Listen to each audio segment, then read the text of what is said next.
Senator Lindsey Graham not only agrees with Senator McCain, the South Carolina Republican is willing to block a key Pentagon spending bill if the Senate doesn't vote on Iran sanctions. The member of the Armed Services Committee joins us now. Senator Graham, good morning to you. Morning. So you are, as I understand it, so upset about not having Congress have the ability to vote on whether or not these sanctions will be lifted or implemented or added to, that you're willing to attach it to the defense authorization bill, which you would very much like to pass, correct?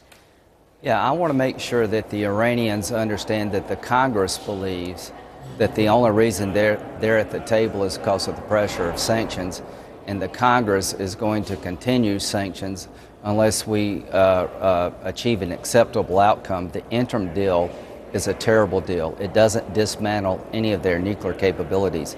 There's bipartisan support for a new round of sanctions that would pressure the Iranians to stop their nuclear ambitions, and I want to vote. If you and Senator McCain and others obviously are so concerned that Iran is very close to establishing a nuclear weapon, which pretty much the entire world agrees can't happen, why do you think the administration is going in such a different direction? They have to believe that what they're doing will prevent that from happening as well. I think they believe there are two Iranian regimes, a moderate regime and a hardline regime, and that if you impose sanctions, it will embolden the hardliners and marginalize the moderates. I think that's a mistake for the ages. There is no difference between Rouhani and the Ayatollah on the nuclear program. This new president is charming, but did he say anything when the Ayatollahs killed Iranians who were asking for honest elections and more say in their lives? Has he ever criticized the regime for putting people in jail and executing them randomly? No. When he was the negotiator in 2004, the current president, he bragged about the advancements under his watch of their nuclear program. So they're mistaken. There are no moderates in the government when it comes to Iran, and I think the Obama administration, like this and other things, are misreading the tea leaves. Senator, I want to play for you an exchange with your former colleague, Senator John Kerry, who got very exasperated over this the other day. Let's watch. Do you believe it is still the goal of the Supreme Leader to destroy Israel and destroy the United States? Well, you know, when you say, do I believe, I think their rhetoric is dangerous and threatening and you know,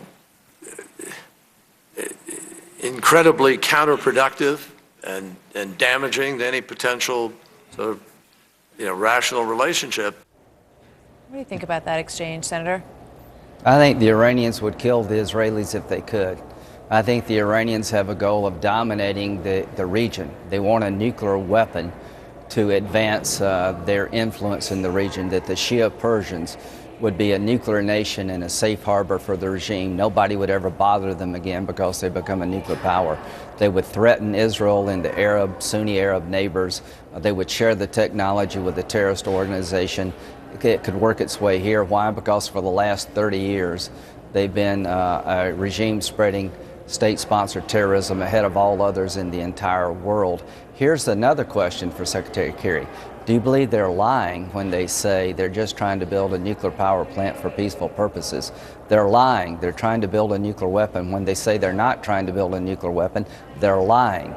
There are no moderates there. These people are dangerous, and they mean what they say, and I am going to do everything I can to let them know that this is going to end one of two ways: peacefully, where you dismantle your nuclear ambitions, or otherwise. Because if you don't let them believe that, if they don't believe sanctions are coming and will stay in effect if they don't do the right thing, or there's a credible threat of military force, they're going to break out like North Korea.